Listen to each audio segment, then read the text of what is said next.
That's the wrong logo.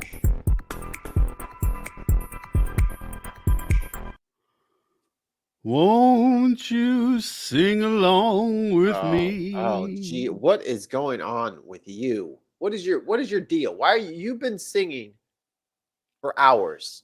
Why are you so I've been singy? singing for hours and hours and hours, and I will continue to. Who has paid you to do this? Who has paid you? I am auditioning. Okay. Haas didn't even get to hear the singing. He's still adjusting his microphone. He's a smarter man than I. Dig. See,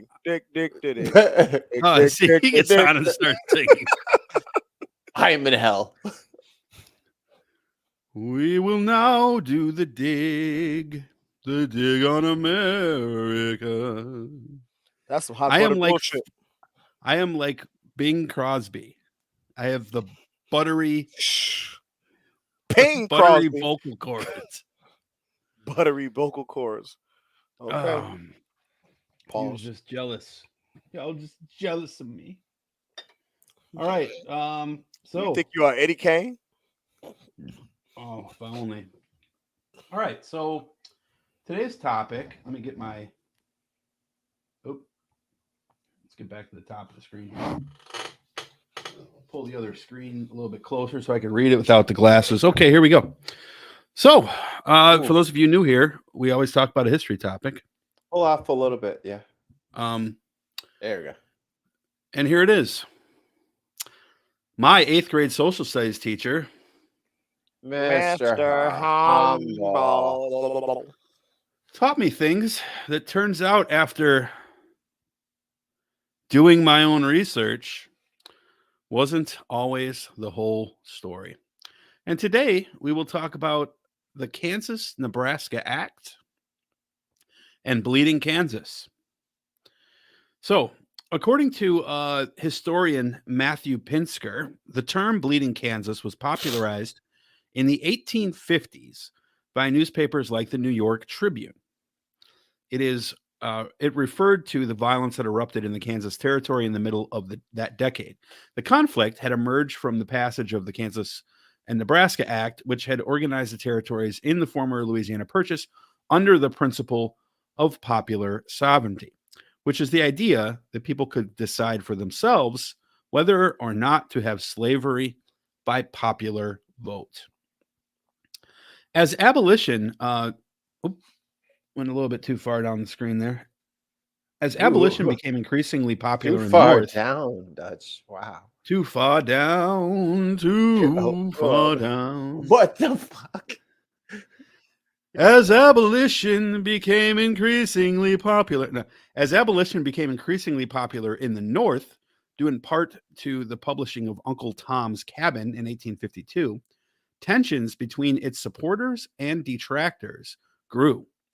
U.S. Congress made the baffling decision to try to purposely balance political power between Northern and Southern representatives, literally making sure the problem could not be solved, which did not help either.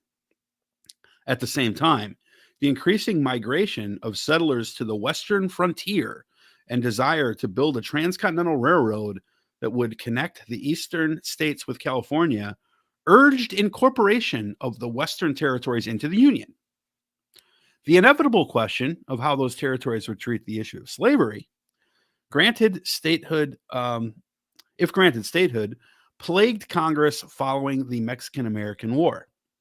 The Compromise of 1850, a couple years earlier, temporarily solved the problem as residents of the Utah and Mexico territories decided were able to decide their own laws with respect to slavery, as mentioned before, by popular vote, an act which set a new precedent in the ongoing debate over slavery. But in May of 1854, the cleverly named Kansas-Nebraska Act created two new territories, and I bet you'll never guess what those were called. South, no. Wet, no. That's right. North Carolina and West Virginia. Right, exactly correct.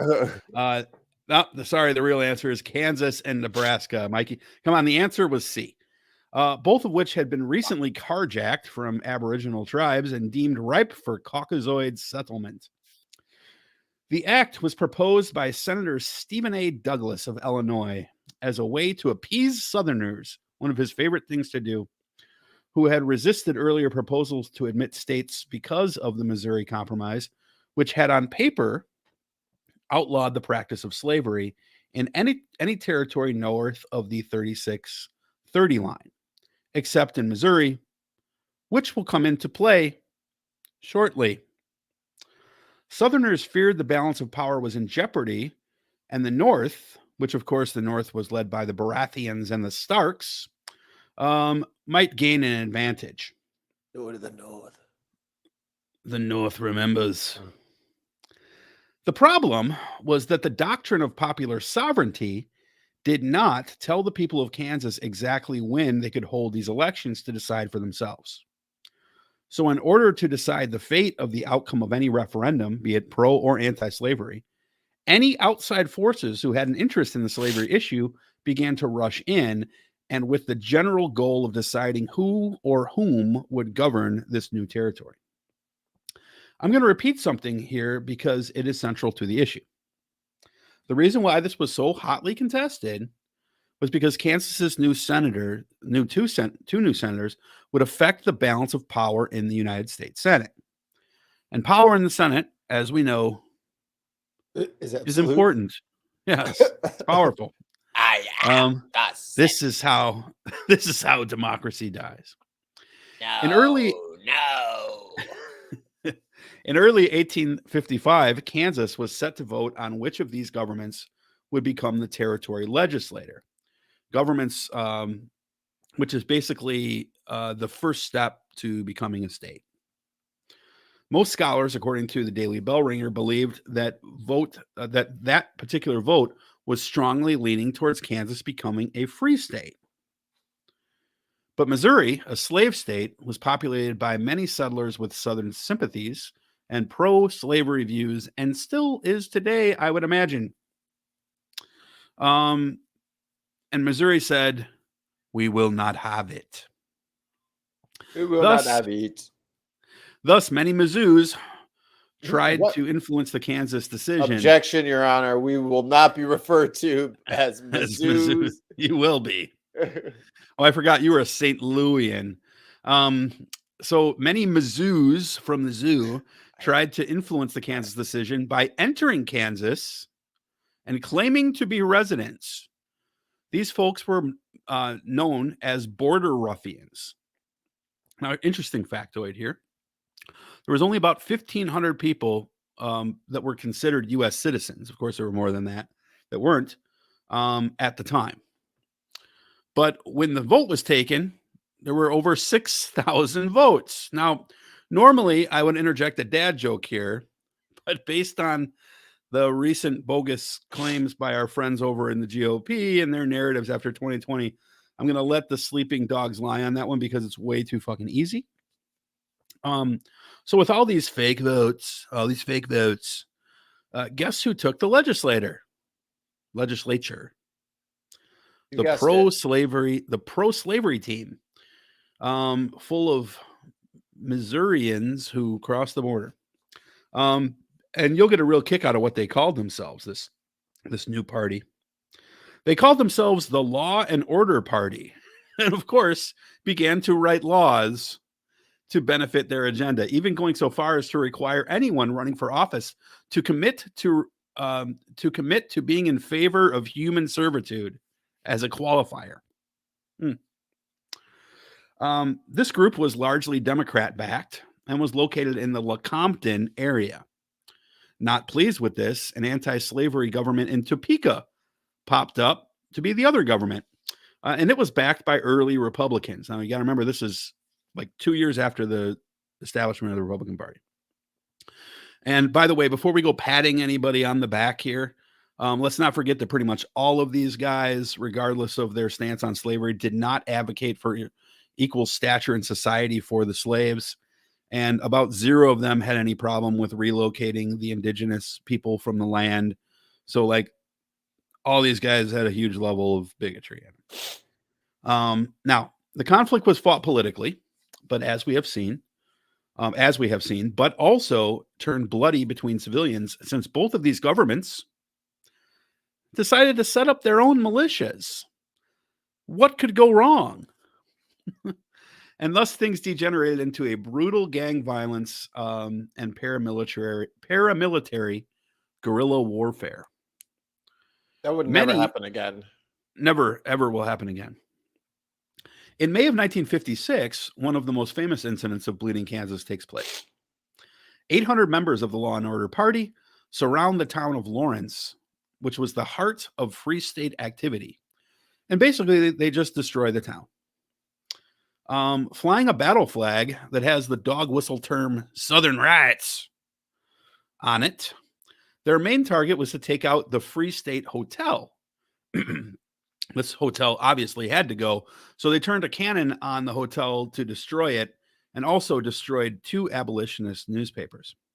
The Law and Order attack was led by the Douglas County Sheriff because of the belief that the hotel was being used as a fortress and arsenal, and that the newspapers were guilty of sedition for, quote, urging people to resist the enactments of our governor that they had set up on their own.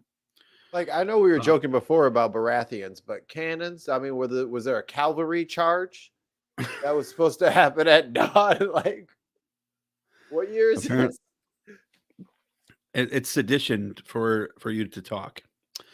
The What year is violence, this again? This was 1854. Okay.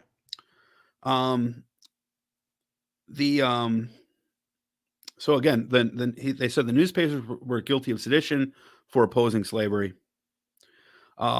Southern writer John H. Stringfellow, among many others, celebrated the violence in his paper and proclaimed that pro-slavery forces will cover rivers with blood and, quote, the carcasses of abolitionists should be so numerous in the territory that it will breed disease and illness. Great. That it will also breed illness. But even so, we will not be deterred from our purpose to make Kansas a slave state. The next day, go ahead. That's a perfect example of stuff that shouldn't be in these CRT laden textbooks. Tons of Mice says guerrilla warfare breaks out in America. Lannisters are on the run, not paying their debts. So the next day after this siege, in Washington, D.C., a senator from Massachusetts named Charles Sumner, who was an outspoken abolitionist, we've talked about on this podcast before, condemned the violence on the floor of the Senate. And as a reward for this, he was nearly caned to death on the floor of the U.S. Senate by a congressman named Preston Brooks from South Carolina. So remember the cane matches from ECW? Where's Tim at? Tim knows. Yeah, Tim knows for sure. Vic Stryker in the chat. So yeah, things were kind of crazy. Oh, thanks, Troll. Enter John Brown, no relation to Antonio Brown, what is wrong with him? Who also, I believe Antonio Brown. I'm going to make a prediction here real quick about Antonio Brown. 10 years from now, definitely will be running for office in a GOP ticket. 100%. And get a bunch of votes too. He will. So enter John Brown again, who catches wind of these attacks and decides to don the cowl and seek dark justice. Brown, an abolitionist and ironically strong evangelical, followed his sons out to Kansas and waged his own war with the pro-slavery forces. Brown did not believe a peaceful solution to slavery was possible. Turns out he was right. And referred to himself as, quote, an instrument of God that will lay a death blow on slavery. Oh, he went Cool Modi hit him with the death blow. Here's what he did. So John Brown said repeatedly that he was following the Declaration of Independence. Pay attention to this here, right wingers. Brown said repeatedly he was following the Declaration of Independence, as well as Scripture, which to him both said the same thing. Quote, all men are created equal. Of course, nobody listened. Brown was called an extremist, likely also called Antifa. Brown once said, quote, these men are all talk, referring to abolitionist pacifists who spoke out only with words after the siege on, after the sacking of Lawrence. Brown said, we need action, not words. These guys ain't doing shit. So they came and they sacked Lawrence, and all these pacifist abolitionists are like, oh, but we have to be nice to the people burning down towns. You know, we have to take the high road. John Brown said, we will not have it. After all, they still white. Exactly. So again, Brown said they were all talk, and he said we need action. So he took action, and he and his sons promptly killed 5 Law and Order Party members with broadswords. Damn. Brown then retired to the Batcave for a few years before his infamous failed raid on Harper's Ferry, after which he was promptly executed. Ultimately, somewhere between dozens and perhaps over 200 people were killed in the Kansas territory during this 2-year period of sporadic violence. Finally, Kansas entered the Union after a long period of political standoff as a free state. And so they became a free state. And the very next day, what happened? The Civil War broke out. So most of us know a little bit about Bleeding Kansas. We've heard about it in the past. I want to give you guys a little bit of a deeper context that Mr. Humble refused or forgot to tell me about in school. So your thoughts on the Law and Order Party, the border hooligans, the fake votes, and John Brown, guys? The playbook stays the same. The playbook stays the same. Whenever you hear Law and Order, you know something nefarious is afoot. You know? Dr. Nefario. Whenever you hear people talking about, oh, we're concerns about voter integrity. The people voicing those concerns, those are the ones that are outdoing this thing. Projection at its finest. It's just crazy to me. It's crazy to me that we as a people here in the United States are so beholden to these things that we've been ingrained in our psyches, well, some of us, that these tactics that are hundreds and hundreds of years old still work. It still work. Law and Order, save the children. People use children to do a bunch of repressive shit. You know, it works every fucking time. Parents' rights, states' rights, tough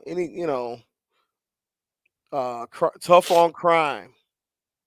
Benign on drugs. War on drugs. The right wing is so good at otherwise benign statements with undertones. It's the application.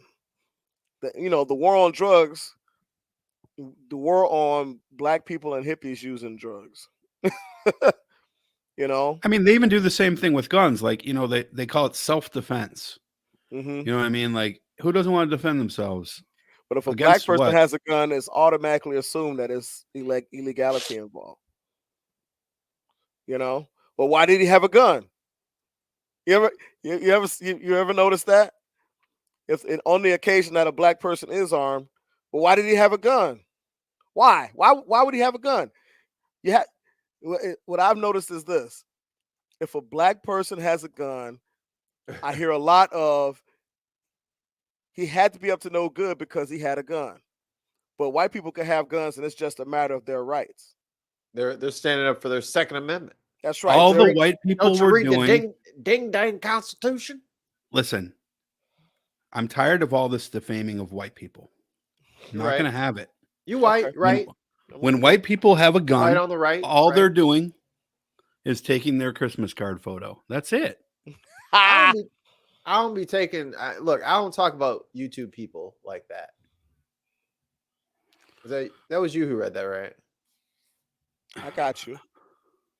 The YT people. Dutch, YouTube- that was you. YouTube. Oh, YT, yeah, the YouTube people, right? Yeah, thank you. Yeah. I didn't catch it at first, but yes, now I'm YouTube people Yeah. is now proxy for white people on this show. Yes, you have to call. You can't say the W word. That's not ours. You got The to correct call term is YouTube people. or just spell it out. DWIGHT MAHN. Dwight man. I thought you were gonna say Dwight Schrute. and M-A-H-N. I thought that was really funny too. Yeah, That was MAHN. You saw that? You caught Yeah. that? Mon. It's Pronounced Mon. it's the Hebrew spelling. Hey, here we go. Spin that Oh record. my goodness. Ladies and gentlemen, Kanye North. You better call him Ye. He don't go by Kanye no more. I don't go by Kanye anymore. I don't go by my slave name that my mother gave me. No, he goes by asshole. He's obviously not taking his medicine. Well, let's rip on him a little bit more in a minute. But what I want to talk about real quick with this though is that the one thing I didn't know that was completely foreign to me, because everybody knows we talked about John Brown on the show at least 2-3 other times. Right. And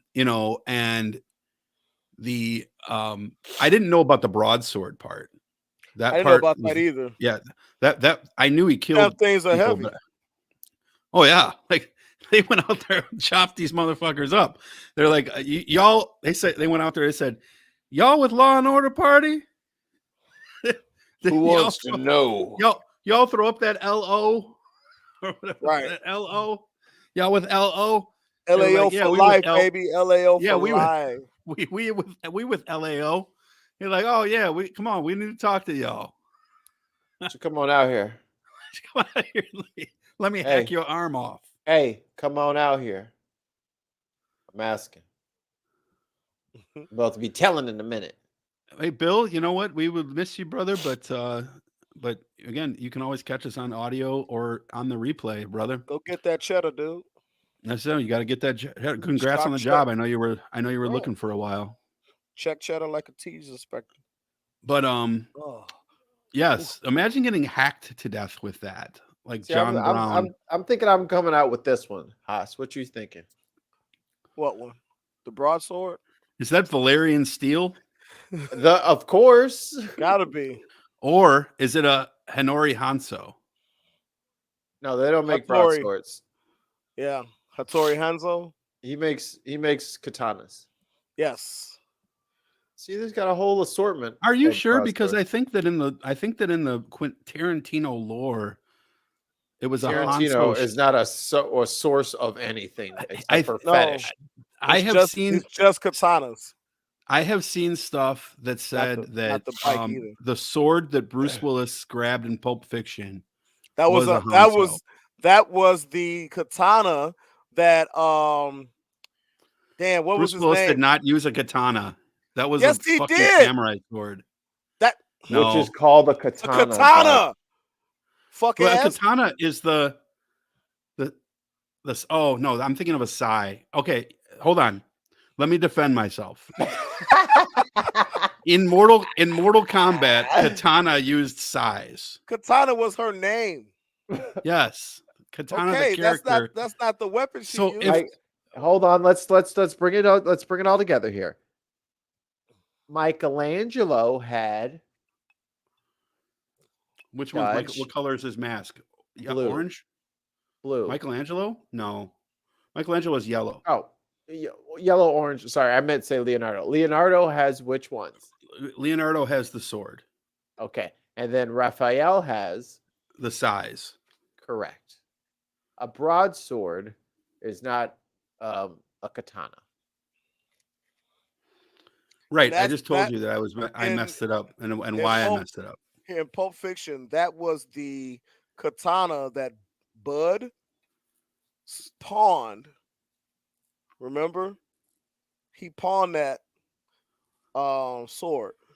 How did this asshole get a Honori Hanzo sword? Right. That was Glenn. What's the actress's name who played the Uma girl from Thurman. Swim or from the Mermaid movie? Daryl Hannah. Daryl Hannah. Yeah. When I got her eye plucked out. What's the name of that movie she was in with Tom Hanks where she played a mermaid? Splash. Splash. That's right. That's right. Great movie. Yeah. Kill Bill, very good movie. Though I've seen it so many times that it's My one of the wife's favorite favorites. Watched it all the time. my favorite is Kill Bill 2 because of my man Esteban Viejo. He's like, if I was still in business, you would have been my number one lady. Then gave it a wink. I was like, I love Esteban Viejo. I wish we could play this scene, but you can't because the whole time it's going down. Hey man, you okay? Nah, No, man, I'm pretty I'm a fucking long far from fucking okay. way from okay. He said, "I'm pretty fucking far from okay." Best line ever. You okay? There's so many quotables No. in that movie, dude. There is So many but quotables in that movie. but we got all right. I'll circle us back so I can edit this and get this up. So last thing, when you heard about the votes, right? Like there was 1,500 people live there and 6,000 votes. Mm-hmm. What was your thought? The first thought that went through your mind was the same as mine. As like I would think that these guys, like I can't believe that I've never heard this reference because it was obviously Democrats doing it. So I can't believe I've never heard that reference before by the Trump people. Like, oh, look at election of 1852 when the Democrats stole votes. Of course, now all those people are conservatives, but still. Weren't they stealing the votes to keep slavery? Did I miss something? Yeah, they stuff in the ballot box to keep slavery. That's why they're not really harping on that one. It's like, oh, we got them. Oh, wait, that was us. Wait, that was us before Never we mind. switched parties. Shit. Oh, but that never happened. We never switched parties. That's a myth. Oh yeah. That's. But this is some real strong evidence of it. Seeing as every time there's any sort of civil rights legislation, the same people are against it, and all those people are red states. No coincidence whatsoever there. Can't be true. Can't be true. Not possible. The Democrats are that's my favorite one. I see that so much now. Oh, look, the real racists, the Democrats. A long history. Well, I mean, they are racist too, but not as overt as other parties. That is true. That is true. Their subtle racism on the left is very rampant in California because, like, I think I've mentioned this before. Like, every time that California passes an affordable housing legislation, then the same people who voted for it never actually want to put it anywhere because they're afraid it'll voted for fucking it to property go damage up. somewhere else. We voted for it to go somewhere else, not here. There's a plot of land 11 miles outside of town. Can't we just put a gas station over there and put it over there? Of course not. It's a shame. Like, oh, but we don't want to ruin our property values in my neighborhood. And that's very assumptive of them to assume that, oh yeah, these people coming here will lower my property value. Well, we got some really quality people coming over there that are going to take care of the the spaces and be productive members of society because they now have an opportunity to do so. Oh no, that can't be true because if you're under a certain economic status, you're automatically a drain, no matter what. Mm. Yeah, and that's one of the reasons. If you look at some of the history of like how suburbs started in New York, I believe I know my history here, so I think I'm stating this accurately. New York was like one of the first places to do it because they like all the rich people and all the poor people, like the rich neighborhoods were right across the street from the poor neighborhoods. Right, So like the poor people could look over the train tracks. That's where the other side of the tracks came from, right. and be like, oh, there's the rich people right there, and the rich people are looking out over slums of the people that they're oppressing. So they said, you know, we don't want this visual reminder. Why don't we Nope. go build our own community over here? And have restrictive covenants. And then we can give ourselves lower taxes over there too. Mm-hmm. And we'll raise. Here's another idea: we'll raise the taxes here while we live here, and then we'll move and vote for lower taxes there, and we'll still have the higher income from these taxes here. And then we'll redline it, of course, to make sure that we keep only certain people in certain areas. How does that idea sound to you guys? Just great. That's the way it has worked for years and years and years. It's genius.